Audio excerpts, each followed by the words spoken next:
Welcome back, everybody, to the next session in the Winds of Fate campaign.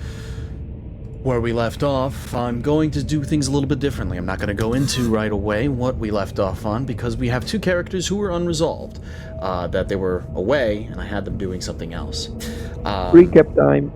Yep, a little bit of recap, but we're actually going to recap what you guys are focusing on for right now. But right now, joining me, we're going to have one late member, another member. I'm not sure where they went, but we may or may not see them tonight. But as accounting for right now, we have Twin playing as Vincent.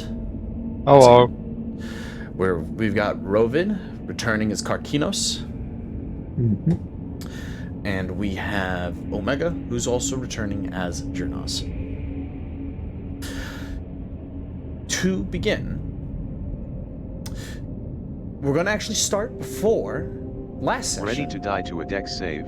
Yeah. We're actually going to start a little bit before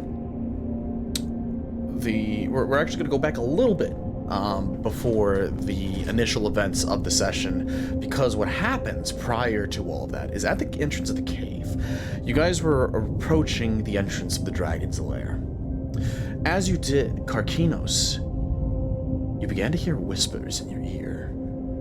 Oh, fuck. And you began to feel your body moving on its own as you eyed up the other members of the group. You have not given me what I wanted, so now I'll take it.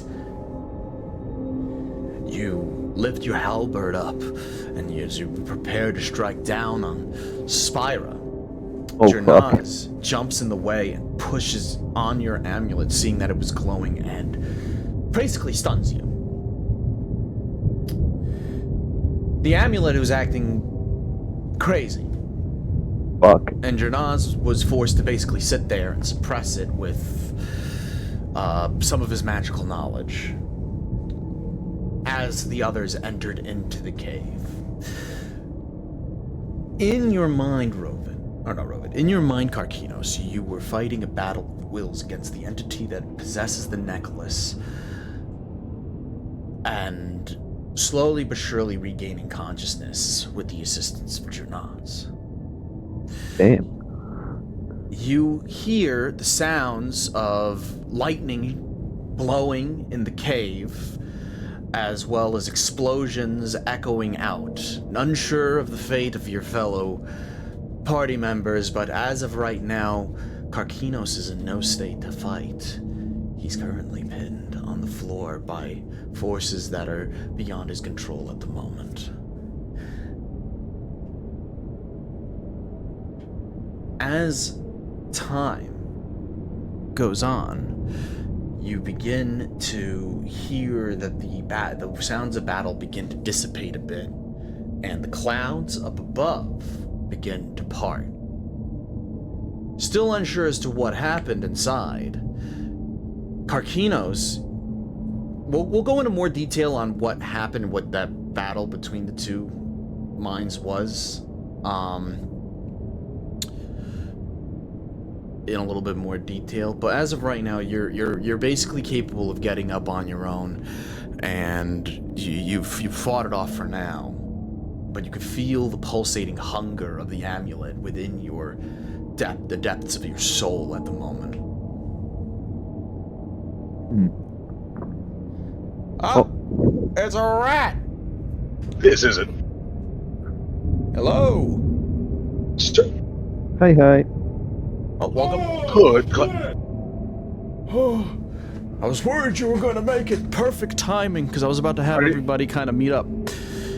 Are you telling me my image of the fucking Pikmin thing wasn't detailed enough? Wasn't detailed enough? What happened? You were cooking? No. I was still out. Oh, okay. No, that's not a problem. I just wanted to know what it was you were up to. That's all, because I would. That didn't convey enough information. Bruh, I fucking didn't know what the fuck that was. I was looking at it. I'm like, the fuck. You telling me the puppy edited to look like a Pikmin wasn't enough information? No. Damn it, motherfucker. Oh. Well, either way. So going ahead, actually, so Rovid. Okay, so actually no, we're gonna go into a little bit more detail because it'll give Spirit a little bit more time, but either way, I'm glad that you're here because it'll allow me to kind of transition into the next step a little bit more. We're gonna actually redo some of the stuff that happened at the end, by the way, Rat, so just be ready, like, kind of to react to the way you want to react with it, with your character. So... Prepare thyself. Karkinos, in your mind, as you're fighting and struggling, and this, mind you, this is before you hear the lightning and stuff like that blowing up in the cave in the fighting. You see, you and Jernaz see a black shape just fly out of the cave, like a shadow, and the sound of wings flapping. and you could the amulet as Janaz, as you're looking at it, it glows blue. It was red before, but then it glows blue as the entity passes, and then it dissipates back to red.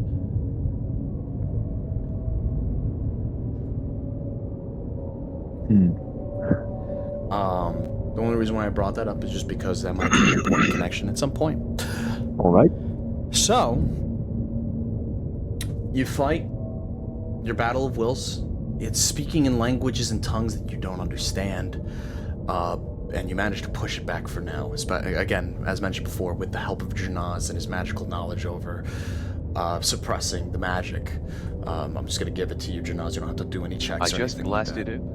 Yeah, you just kind of sat there and you were just trying to keep him stunned while he fought, because you knew this was kind of something he had to do on his own. I just cast blast on the necklace over and over. He just sat there blasting at him. Why aren't you fucking stopping? Why aren't you breaking? After a prolonged period of time, as mentioned before, you hear the fighting stops inside, and you see the clouds parting, and Karkinos, you're now capable of physically getting up and being free to go. You see... I'm gonna see what I want to do with this.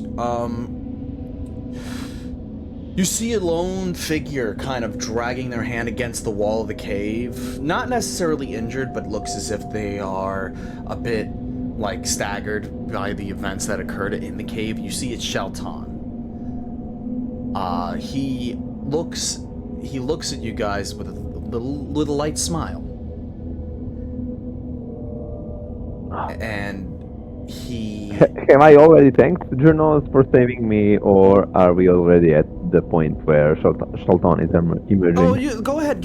I'll give you time to talk with Journals if you want. Alright.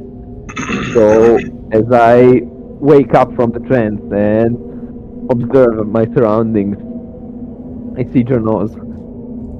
By God, Journals, you saved me. Thank you, Journals. If that thing on... Oh, I don't even want to think about it.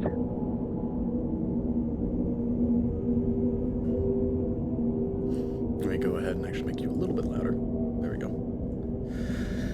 Let's move on. More important matters. As you You're say... right. Oh, go ahead. Wait a minute. We were supposed to fight the dragon, haven't we? Yes. Where is everyone? And so I look at the entrance of the cave. You look at the entrance of the cave, and at this point, that's when you see Shelton kind of like stumbling out. He's not injured. He just looks tired, and as I meant, or not heavily injured. If I remember correctly. Let me actually look at him really quick, because I need to see, because I could give you like a proper like description of what he looks like right now. Yeah, he seems okay, actually. He just looks tired, but he looks as if, like, he takes a deep breath and exhales. You guys should head in there. Sultan, are you alright? What happened? Where is everyone? He smiles. I think it's better if you look in yourself. And so I enter the cave. Okay. I follow. You guys enter the cave, and we're gonna go back right to Vincent and Dardigan. This is around the time where you guys are now investigating the horde. Well, actually, Vincent, you're finishing up carving the dragon at this point. Okay. And you kind of pull your knife away because you hear all the jingling and the jangling in the back, and you're kind of curious to see what treasures they found, and you kind of go back there. That's when you start taking the inventory. Dargan, you look and find the same things you found last time. Nothing changes with that. But now, Jernaz, you hear footsteps kind of entering into the main chamber. Technically 3 sets of footsteps, basically, because you know, Karkinos got 4 legs. But you know, you hear people walking in. You heard Shaltan leave the cave, and now you hear 2 people coming in. You guys, does that pull you guys away from the horde? No. What? So basically, you guys hear 2, like, you hear people coming into the cave. I turn and look to see who it is. Okay. And upon seeing that it's Karkinos and Jernaz, I walk over to